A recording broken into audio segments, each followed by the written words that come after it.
course of discussing movies, the host will spoil plots. You've been warned.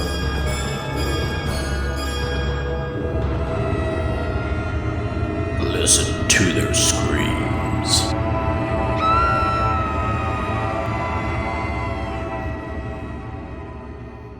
Greetings, ghouls and creeps, and welcome to Listen to Their Screams, a horror podcast that feels like you're chatting with friends. I'm one of your friends, Dave. We're joined as always by our other friend, Ike. Ike, how are you? Hey, I'm doing pretty good. Just, living the dream. Trying to hang shelves just a little bit ago, and that's always a fun time. Yeah. Oh, so everybody's gonna be doing something. Yep, that's right. Well, in this episode, something we're going to be doing. Well, we're going to be doing lots of something, but the primary something is we're going to review the movie The Monkey. So we'll be doing that here in a little bit. Before we get to that, Ike, did you watch anything else this week? I watched a couple things. Let's see. I watched. I don't know if I mentioned it last week, but we finished watching Dexter. Hmm.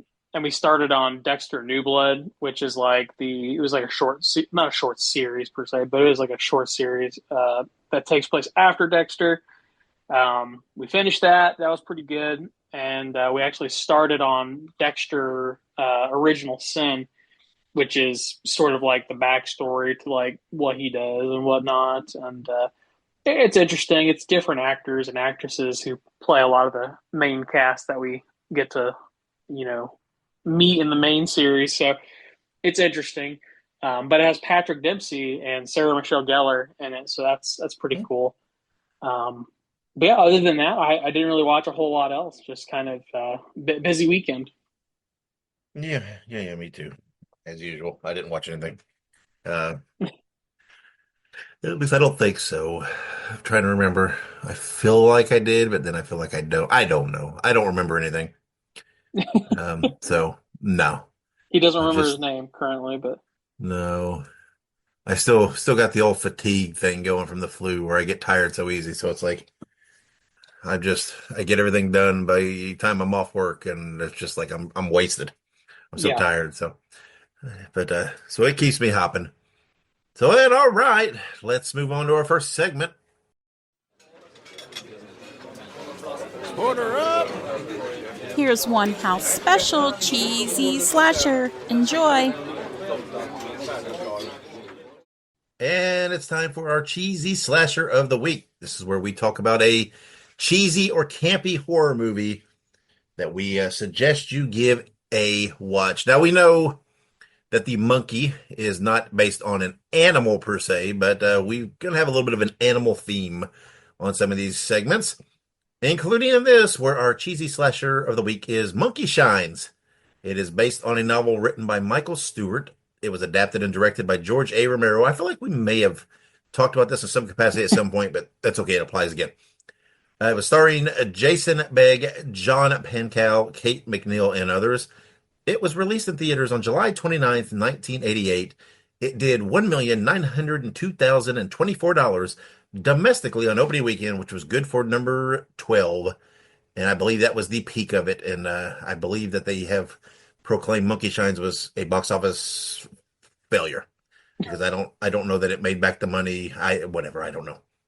But the movie is described as a quadriplegic man has a trained monkey help him with his paralysis until the little monkey begins to develop feelings and rage against its new master. Hijinks ensue.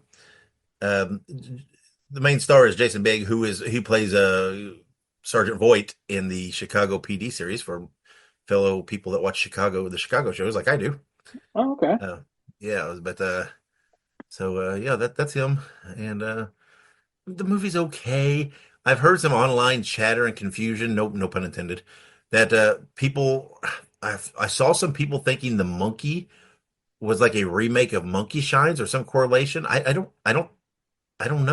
I don't feel like those people maybe saw Monkey Shines to know what that was because I believe on the poster of Monkey Shines, and I could be wrong on this, I believe it did have like a toy monkey picture for some reason. I think Um, so because I think I've seen the cover of it, and it's like the pretty much the same as the monkey. yeah, and it's been so long since I've seen the movie. I don't know if that is in the movie at all, but I don't know.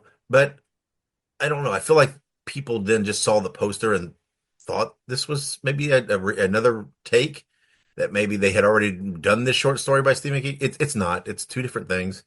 So, but there you have it. That is Monkey Shines. So let's move on.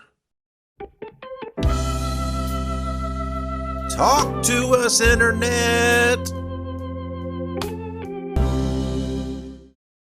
And it's time for Talk to Us, Internet.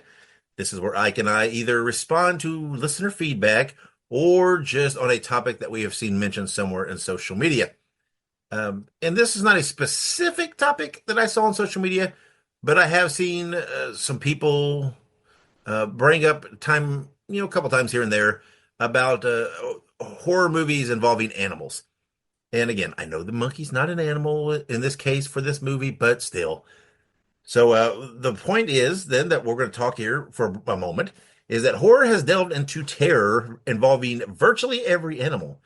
Is there an animal that we can think of that they should try but haven't, or maybe haven't tried widely? Hmm. Well, you know my two.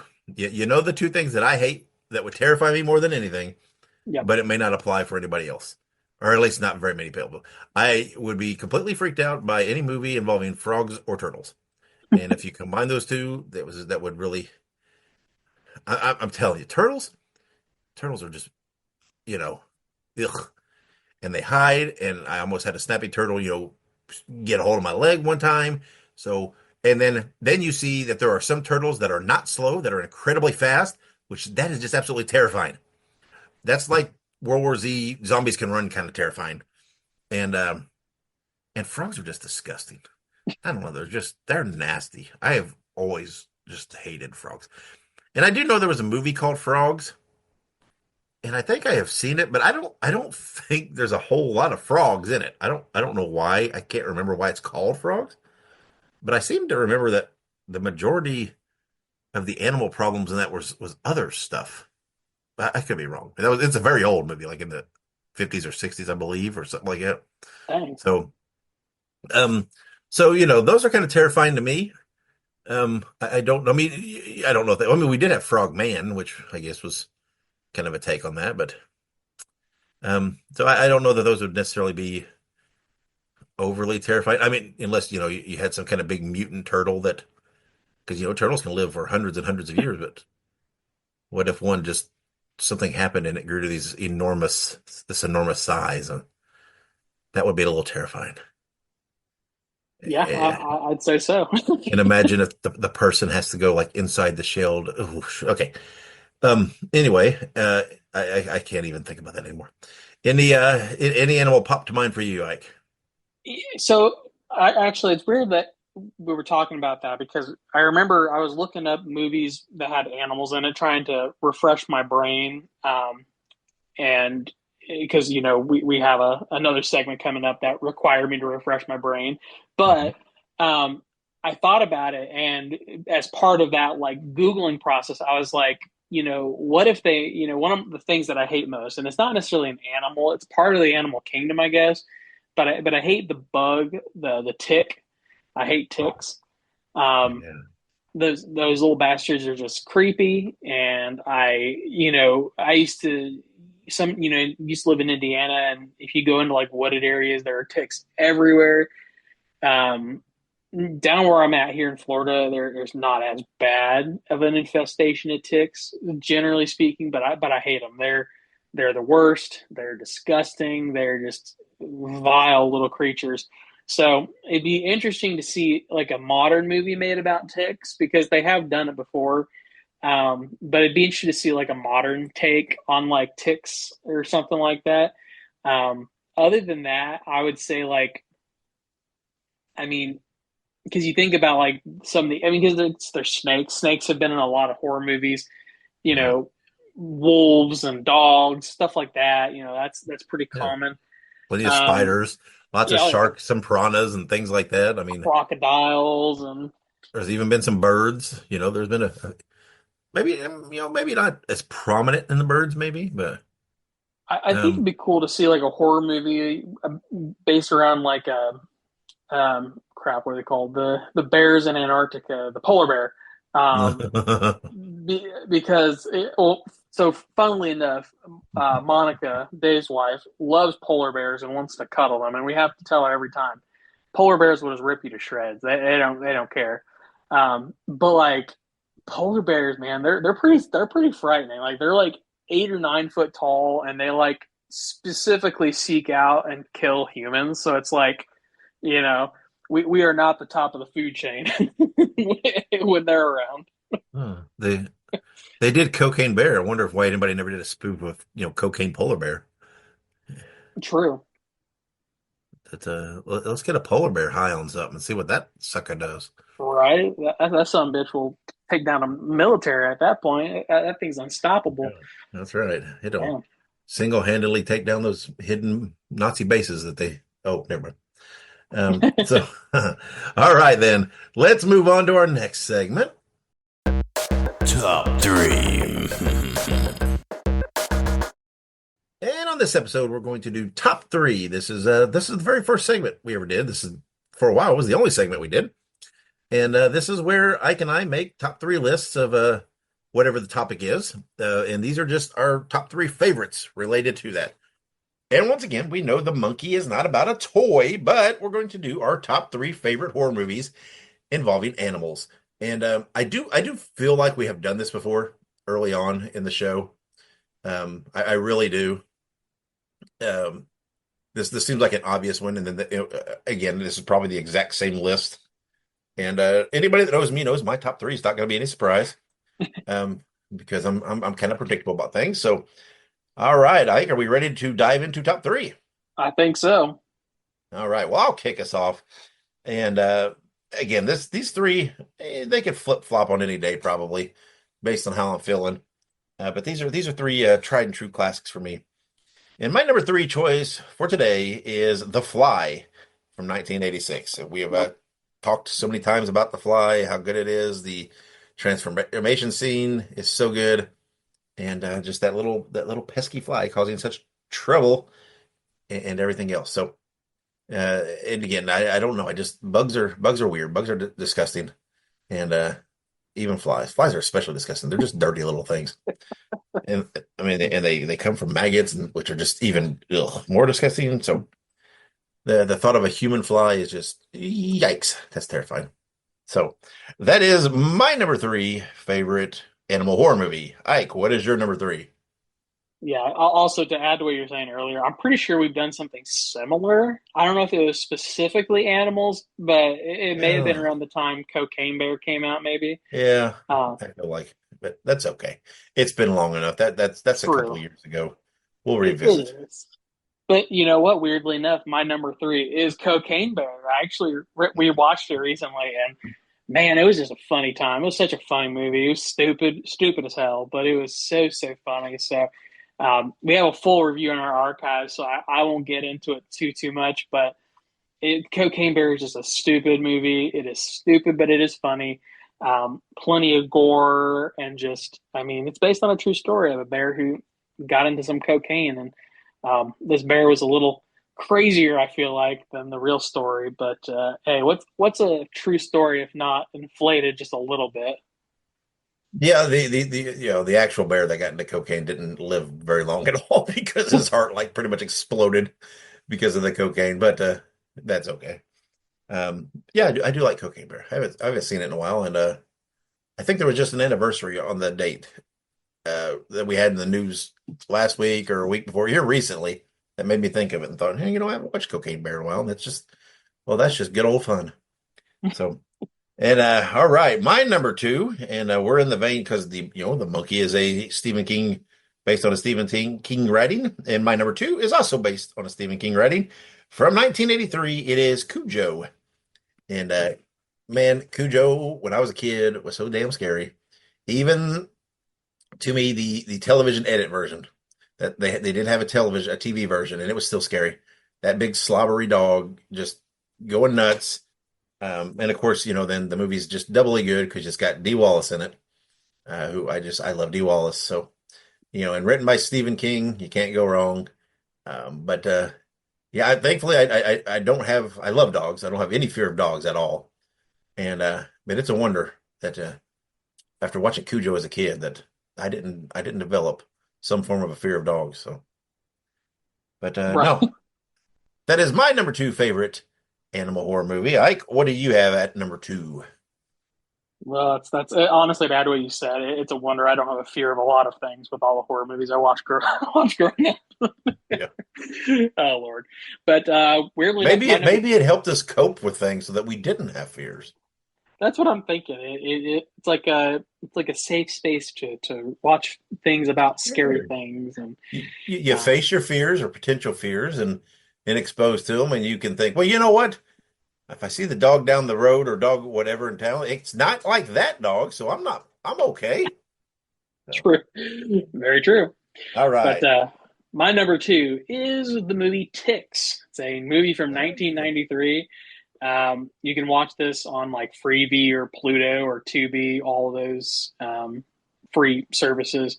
But it has so weirdly enough, I watched this and it's literally about these people who are camping in the woods and there's like mutated ticks. Um, and it's got like Seth Green and Alfonso Ribeiro on it. Oh my gosh. So Wow. it's not like super scary. It's a little weird, but it's pretty much your typical like insect related horror film of some sort. So it's not like super revolutionary by any means, but it was fun. And I hate ticks, so I was like, this just seems like something I need to put in the list. Yeah, little blood-sucking disease-carrying things that you can have latched on you and not even realize it. They're just Right. bad. So, all right, that brings us to our number ones. And I almost venture to guess, like, that you and I could probably guess each other's number ones. What do you think? Do you think you could guess mine? I, honestly, it's one of two, and I Well, and we I think I might be able to guess your. Maybe I don't know. Let's take a let's shot. let's do it. You try to guess what my number one favorite animal horror movie is. Is it Pet Cemetery? It is not. You know what? I totally forgot about Pet Cemetery. I'm not sure where My that would have made it on the list, but no. my What was other your other guess one? would be the Thing. No. Well, you're way off. Really? No, my number one favorite animal horror movie, and one of my favorite movies of all time, is Jaws from Oh 1975. yeah, I So, forgot about Jaws completely. Jaws is an animal; it's a shark. sure is. Well, it's a mechanical shark that they had a lot of trouble with, but it was damn realistic looking. It was. Oh Very man, I frightening. completely forgot about Jaws. Oh Right. man, I'm That's slacking. right. That's my number one of my favorite movies, just period of all time. And I'm going to go out on a wild limb because I know you have an affinity for this movie, and I'm going to say that your number one is eight-legged freaks.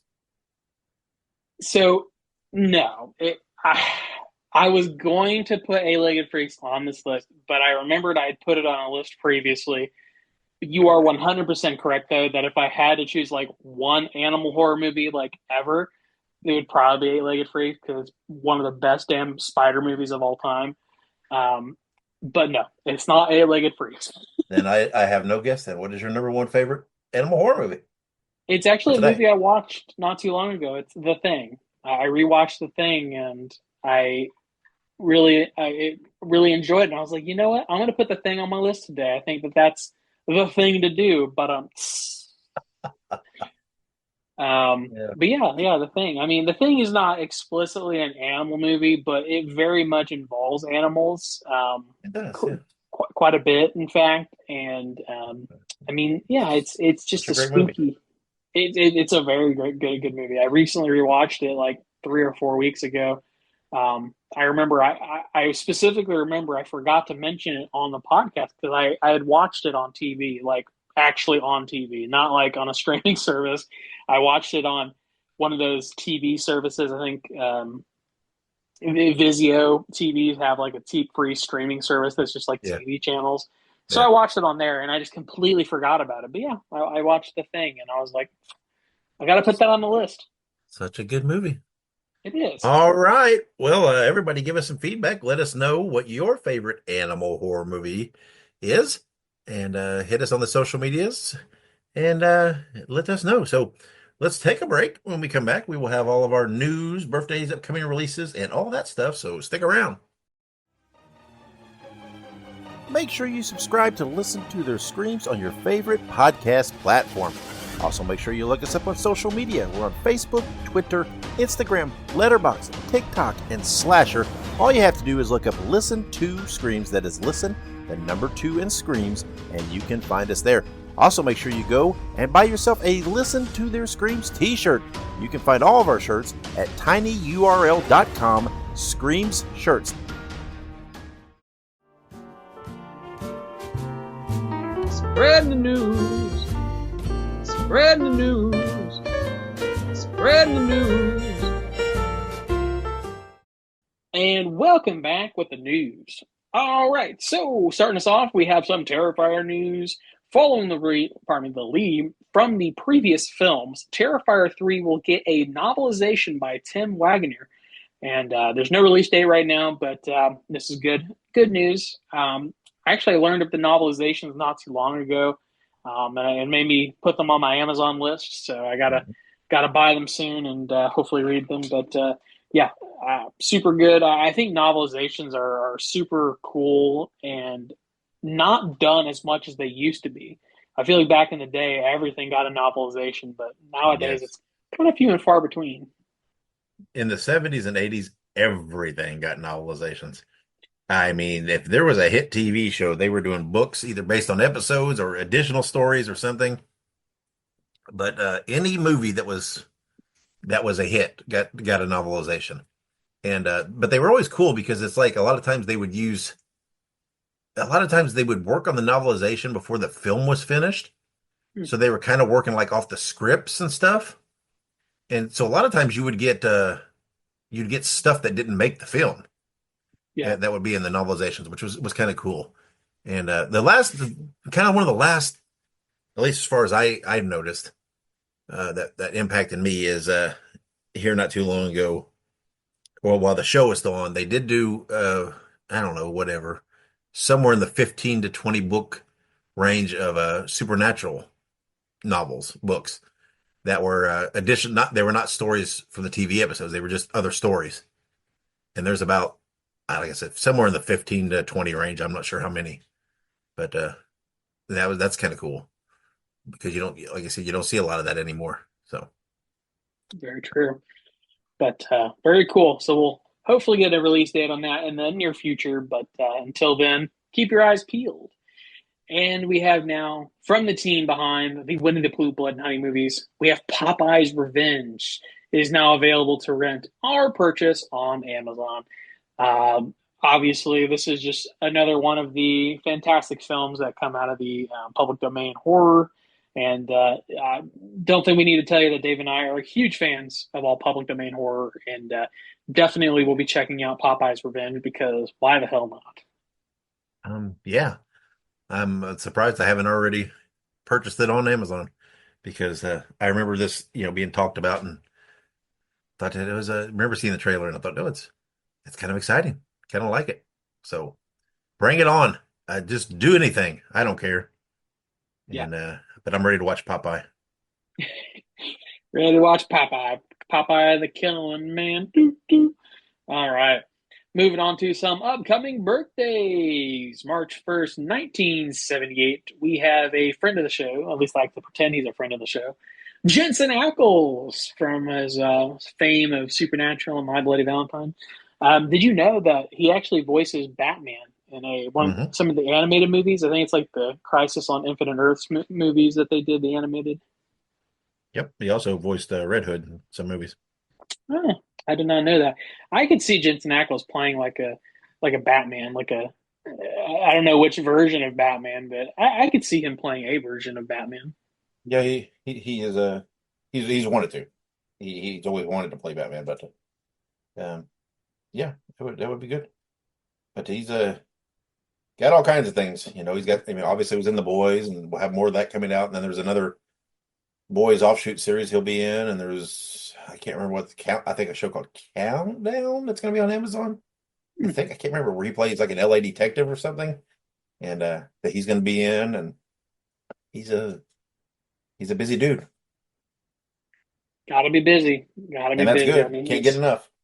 I was gonna say, and he's probably working on the boys too. You know, the next season that should hopefully be getting pumped out in the near future, God willing. But very good. All right, we're gonna move on to our other birthday this week. We have March 4th, 1947. Gunnar Hansen, the original Leatherface from Texas Chainsaw Massacre. Gunnar Hansen is probably the most iconic version of our boy Leatherface, and I would venture to guess that well, there are probably some other pretty memorable performances, but I can't really tell you the name of any other Leatherfaces other than Gunnar Hansen. So either that's a me problem or a Gunnar Hansen is the OG problem. So I guess we'll find out. Yeah, I can't remember. I feel like I once knew who played like the more modern. I can't remember. Was it? I don't even want to say. For some reason I was thinking there for a bit it was Tyler Maine, but I could be totally wrong on that. I mean, I But know just he plays Michael, doesn't he? Tyler Mane does. I don't know, does he? I Yeah, I don't. thought. Yeah, he plays Michael Myers Yeah, in he plays the Michael. Halloween No, remake. yeah. Uh, Well, you keep going with the stuff here. I'll look up who plays him. you were close, Uh, well, yeah. but I knew Tyler Maine did something. So yeah. Tyler Mane did that, and he's also Sabretooth in yeah, in I the remember Marvel that. movies. But yeah, so we're gonna move on to Well, some upcoming. in Yeah, go the ahead. 2022 Texas Chainsaw Massacre, it is Mark Burnham. I'm not even sure who that is. And Texas Chainsaw for 2013, it is Dan Yeager or Yeager. So, okay, never mind. 2003 Texas Chainsaw Massacre, it was, I don't know. Where's he at? Where's he at? Why is he not? Is he not in this? Did they just not put him in this one? No Which one? wonder. The 2003 one. Oh, there he is. Yeah, Andrew Bruniarski, but they call him Thomas Hewitt and in parentheses a Leatherface. So they gave him a name? yeah. Because I know his name was like was it like Bubba or something like that, and like yeah, he was given a name in the remakes because there was one of the remakes where it shows like the origins of Leatherface, like why he started wearing like masks and stuff. That's Um, that's just not yeah, needed. yeah, it's weird, but yeah, his name's Thomas in that one. I forgot about that, Yeah, well, but let's move on because now I'm a little bit depressed. he's like, oh man. But moving on to some upcoming movie anniversaries, we have February 27th, 1987, Nightmare on Elm Street 3, The Dream Warriors. Arguably Well, one of the best, not only nightmare sequels, but just sequels in general, horror movie sequels. Um, Such a good movie, truly a masterpiece of its time. I, I love it. Such a good movie. I think it should be a holiday because I mean, Dream Warriors. It's just the movie's so fun, so good. To me, it is the prototypical nightmare film. Got Dawkins on the soundtrack. I mean, what? It's just there's just you're not missing on this at all. Great effects, great kills. Yeah, I could watch Dream Warriors just all the time. I agree. Dream Warriors is really good. I need to go back through and actually watch rewatch the old all of them because I mean it's been a while since I've done a Nightmare rewatch, but specifically it's been a while since I've rewatched like the sequels, so I'll have to go back and watch those in the near future. But yes, so happy birthday or happy anniversary to Dream Warriors. And our other anniversary this week is March 5th, 1943, The Creature from the Black Lagoon. Obviously, this is an OG. This is a original gangster as far as horror movies go. I mean, this is the original Universal horror. And actually, I would love for them to do like a modern version of this because the effects were pretty cool back in the 40s. So I'd like to see them do a practical version of this in modern times. Yeah, it's one of my favorite of the Universal. Now this is kind of on the tail end of the wave, and first wave, and obviously, kind of the last of the new creatures. But this movie's so damn scary. It just creeps me out because there is something very scary about water. And I mean, I love water. I'm not afraid of water. But when you're in like natural bodies of water, there are those times where you're, swimming or whatever, or floating or wading, whatever you want to call it. And you think to yourself, we really don't know what's below me right now. And there's that one scene in Creature where she's swimming, like on her back, the lady, and he's like swimming right below her, and he starts to reach up, and he's just like just out of reach, but he's just like swimming right with her, but just like down below, and it's just like so creepy. So I mean, because it's like you wouldn't know if it's in you if you're in like a lagoon or a lake or something. It's just terrifying. I believe they call that thalassophobia, which is like the fear of like deep unknown waters or something like that. But yes, it's very unnerving, especially when like you can't see the bottom, your feet's not touching the bottom. It's very Yeah. unnerving because you just don't know what's below you, what might try and get you. Um, and it doesn't help that like a lot of our oceans are unexplored. So who knows? Something might just crawl up from the depths one day and decide to snap me up. Who knows? Right. I mean, I mean, who knows what's in some of these deepest parts of the ocean? I mean, there could be. I mean, they're all the time seeing things that are, these new forms of fish or creatures or, new versions or whatever, and they're going to be wild because they're not really getting light down there, so it's almost going to be like cave animals, Right. and just super creepy. But who Yeah. knows what's down there? And some of those places where you see these monster-sized lobsters and crap that grow. That's where you get that. Where it's these parts where fishermen and stuff can't get to it, and they go to these monstrous, weird ass sizes with multiple layers of the plating, and they just look freakish. It's weird. Yeah. It really is. I mean, like you said, there's so much weird shit in the ocean as it is. It's just like I wouldn't want to fuck with it myself, but No, I'm just I could not be a scuba diver. no. I just couldn't do it. It's too. I don't know. It is. It's almost. It would almost feel like this weird way claustrophobic to me. I don't know because it's like when you go down so deep to a certain level, you can't see very far. You have your light, but it's only, and it's just. I don't know. I would feel trapped. A lot of my fears are about control and losing control, not having control. I like to be in control of my situations. I like to have my fate in my own hands. And when you put things in there that throw that off balance, it gets scary to me. Yeah. I'm not No, afraid of absolutely. heights, but I'm afraid of falling. Right? I'm afraid of being at high and insecure areas, right? Where I could fall. I could be in a high hotel room, won't bother me at all. But if I was out in the balcony leaning over where I feel like I could legit fall, that's different. Right. It's weird. Anyway, It is, but no, I definitely feel you there. I'm the did same way, we like you said. did we not just have a talk about fears not too long ago too? Because didn't I say something about my fear of rooms without windows or doors? Oh yeah, we did. Why? What's these I don't psych know. sessions we're doing here? I don't know. You need to sometime look up. It's called oh shit, it's called the back rooms, or yeah, the back rooms. Basically, it's like an online horror series, and there's like different people who do it. But it's basically like a paranormal type thing where you get transported to what's called as the back rooms, and it's just like endless rooms with no windows, no doors. It's just endless hallways, basically. So that's like your worst nightmare. Yep, pretty much. But You put frogs and turtles in there, and I'm done. oh man, he's done. He's gone. He's gone. But all right, I don't know how we got from Creature of the Black Uh, Lagoon to the back rooms, but hey, it's I guess we're only a hop, skip, and a we jump away from Hitler, we right? just go where it takes us. That's right. Have you heard that theory that like any conversation you ever have can ultimately lead to Hitler or will ultimately lead to Hitler if you talk long enough?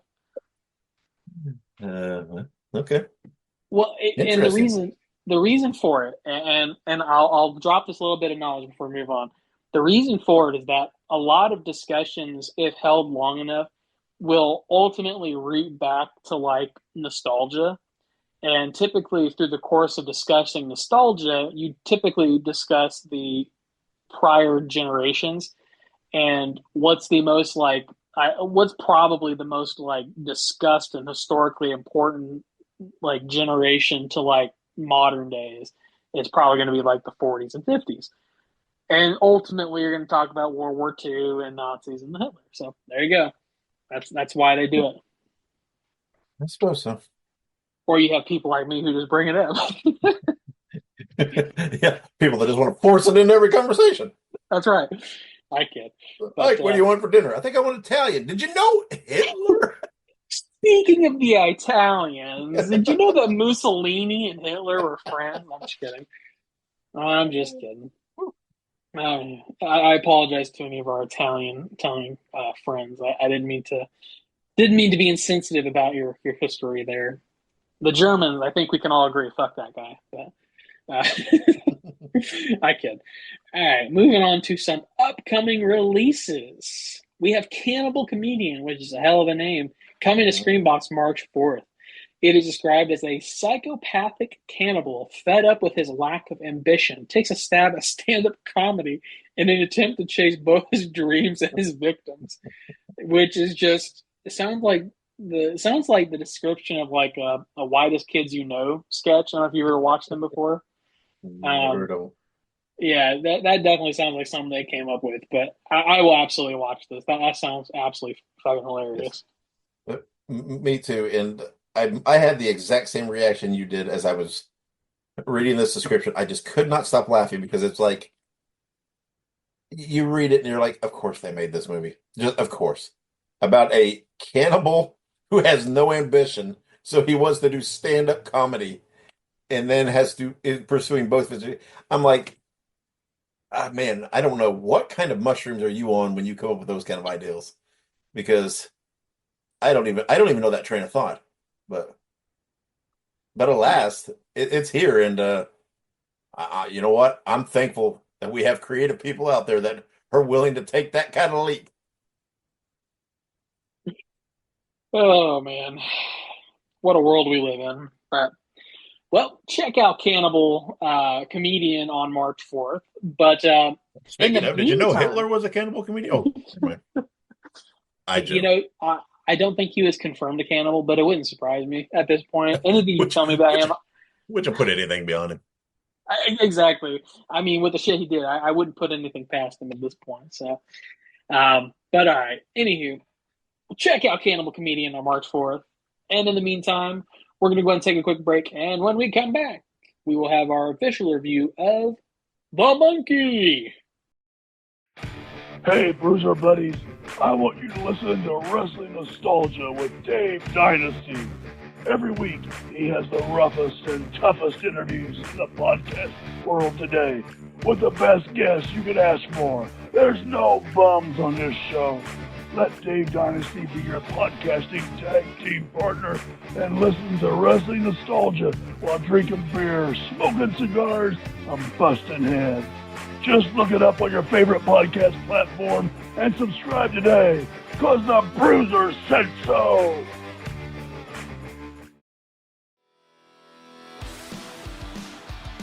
Hey ho, everybody! Subscribe to the Pinhead Pod, the Ramones fan podcast, bringing you interviews, news, deep dives, and much more. Look it up on your favorite podcast platform. That is Pinhead Pod. All right, and we're back with our spoiler-free review of The Monkey. And we're not going to go long on this because old Dave's running out of energy. And, it won't be for productive listening if Dave falls asleep during the recording.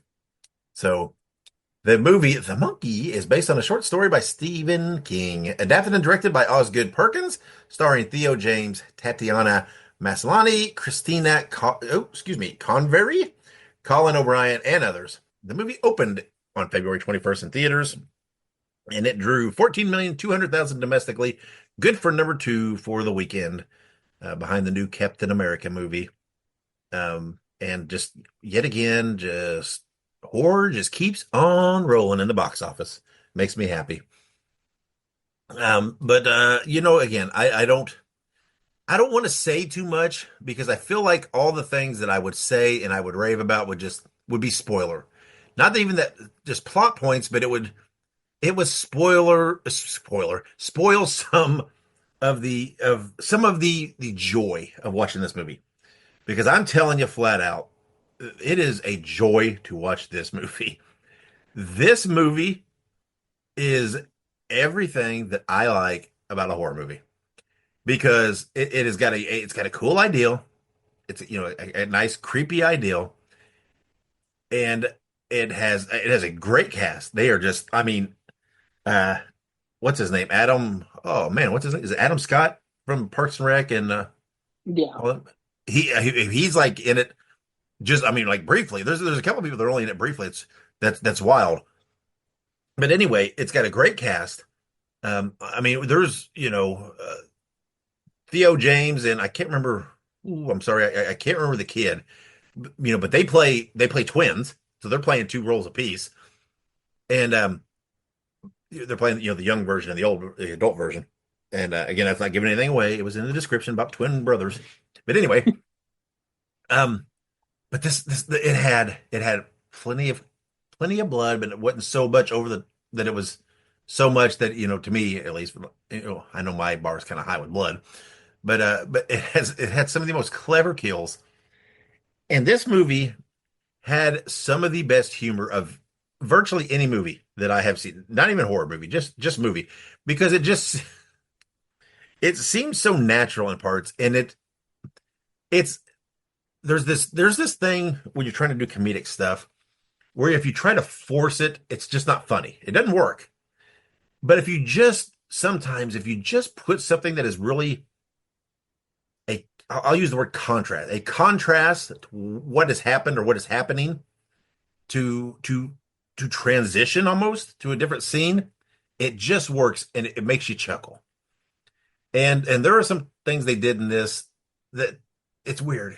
It's hard to describe. They used it to transition, but they didn't do it in a way that it pokes fun or undermines what's going. But it's almost like, when you build tension, you build the heat and the terror, and then you have to bring it back down, right? Before you can do it again. And they did that, and the comedy brought it back down and let you kind of, breathe for a moment and check. And it was just so clever. The comedy was so clever. And I'm telling you, I mean, Stephen King was hyping this movie, and I thought, well, right, he wrote the story. Of course, he's going to try to hype it. And but then I heard other people hyping it, and I'm like, okay, I don't know, whatever. Man, it's worth all the hype. This movie is so damn good. I haven't really looked back on the list, but I have to say that this has got to be my favorite horror movie so far of the year. Um, it is, it's so much fun, and it is creepy. It's got some scary parts. It's got, like I said, some good comedic parts. It has, it even has like kind of human interest parts almost without having so much of it shoved down your throat that it feels out of place. And it's just purely by the acting, right? It's acted the right way. That's the best thing about it all. With the horror, with the comedy, with the human interest, with whatever it is, it's because it's delivered right with the acting, right? They don't have to put stupid lines in there or stupid scenes. It's like this cast knew how to deliver and make you feel what you're supposed to feel just based on their acting with a facial or with something else. Um, like I said, there are some cool cameos. Um, I found out in retrospect after reading something about it, there's even a cool character cameo early in the movie. Um, Meaning it's a character from something else. It was kind of neat. I don't know what the purpose of it was. I think it was just one of those funny things. You don't really catch it unless you just know over the top this person's name, this character's name.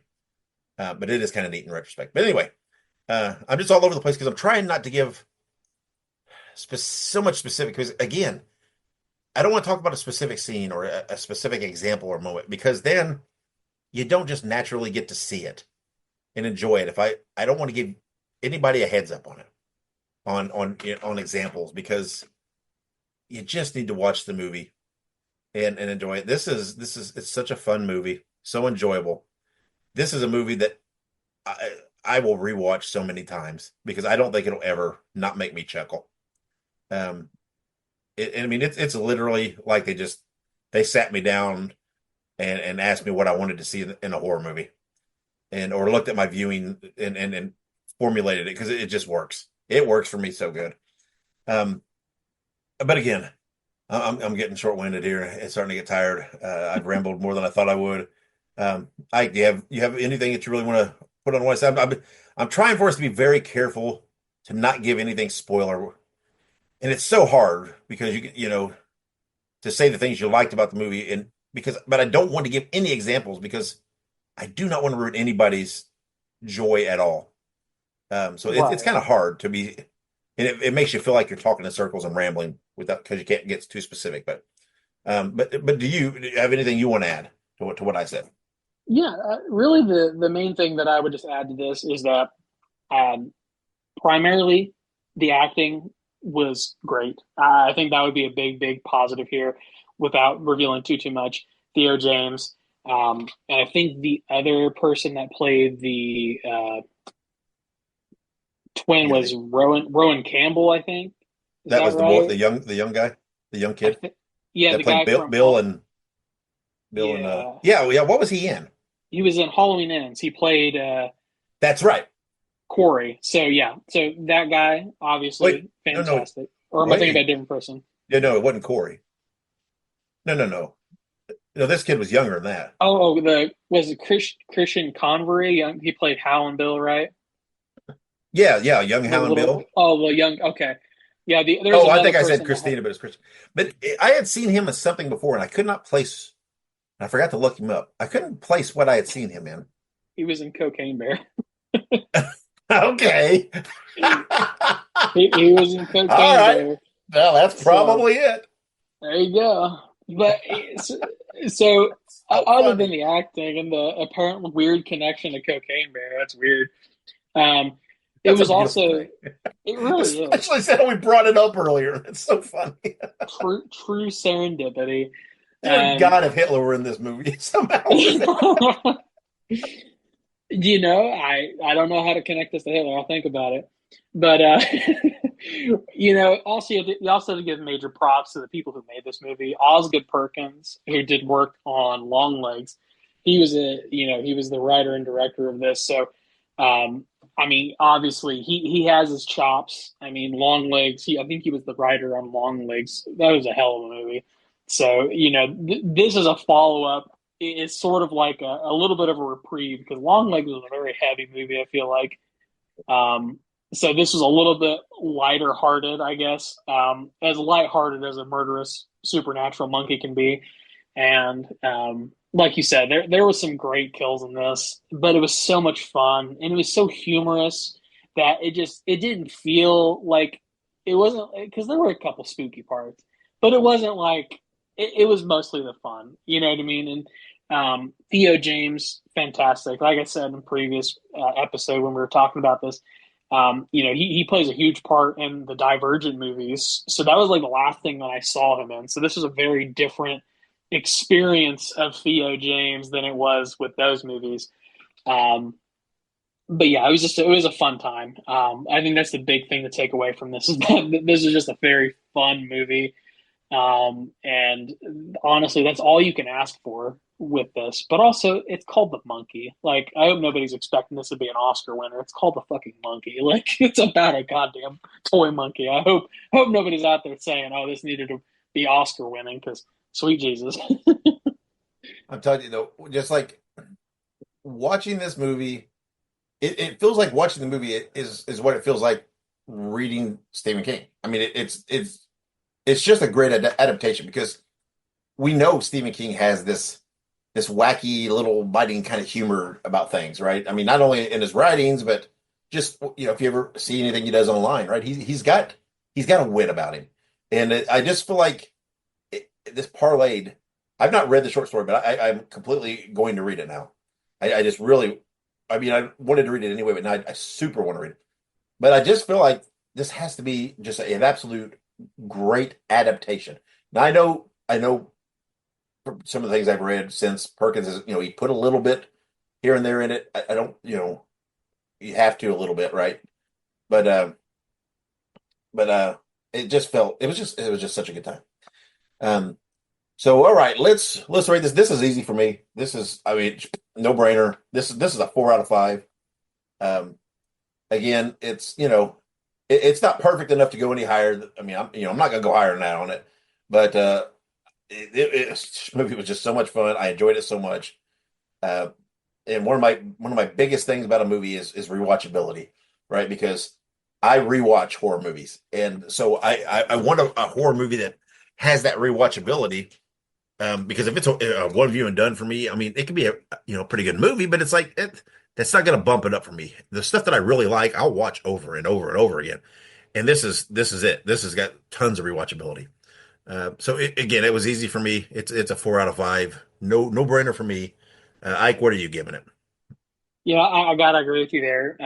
Just based on the pure creativity of this film, 4 out of 5. It was just a very enjoyable movie, and like you said, it does have that rewatchability, which compared to some of the movies we reviewed so far this year, there's definitely been some stinkers. So it was very refreshing to get a pretty solid movie before February ends. So not to say that the other movies weren't solid, but this is definitely probably the most solid that we've gotten so far.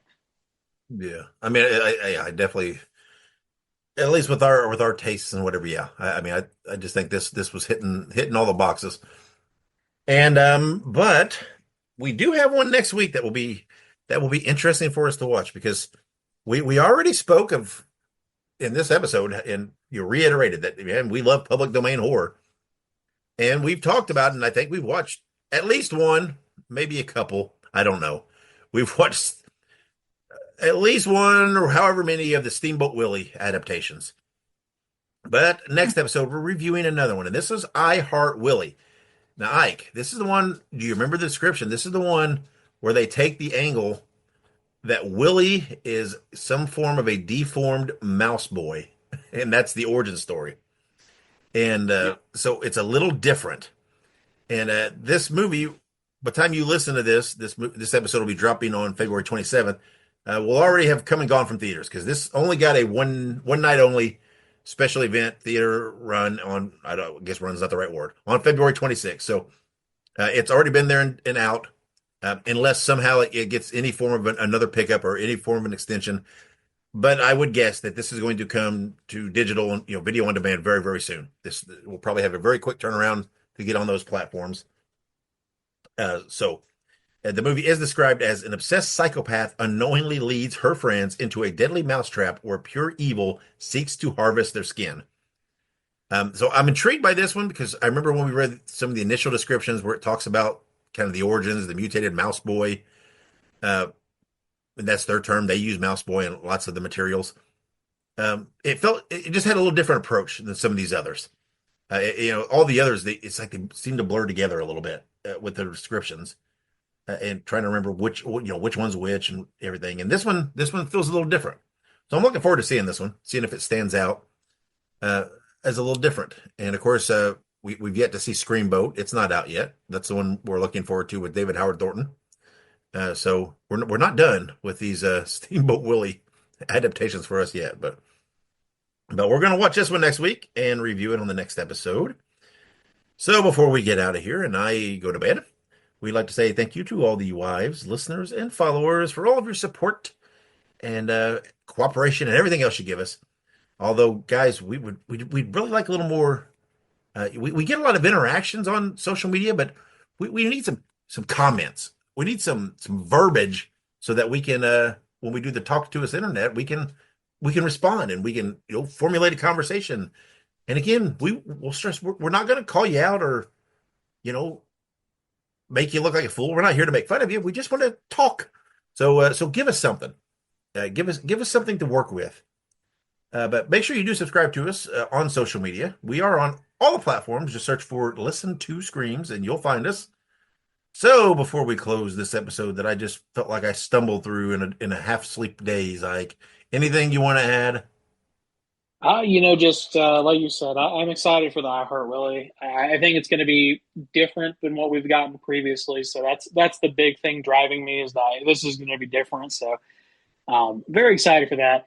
But other than that, just everyone out there, we always say it, perfect time to mention it. Go out and support horror movies. I mean, what's more important, anything else you're doing or watching a horror movie? But if you go out and support horror movies, we get more of them. And like you said, it's kind of unfortunate that this is only getting a 1 day release because I'm for sure not going to be able to go see it in theaters. So we'll have to wait for it to come on to streaming and whatnot. But it should be a pretty quick turnaround, given that this movie, from what I am reading on IMDb, was made last year. Yeah. So Well, hopefully they've got this plan solidified, or we can buy it somewhere. well, fortunately, Ike, we have a screener link because we're Oh, connected. That's how we're reviewing it. We're good connected. Lord! I did not That's know right. that. Well, that's Hmm. even more exciting. Yeah, I thought I told you that, but yeah, we've we're on that list of people where they reach out about, hey, this is coming up. Would you like to review? And yeah, so I said, yeah, I Hell would like yeah! that. And alas, that's what we're doing. So yeah, I thought I already told you that, but yeah, I'll be sending that over to you and It's for very us to possible watch. you have. I have very bad memory. Again, I've been in a a post flu whatever fatigue coma, so I don't know that I did or not.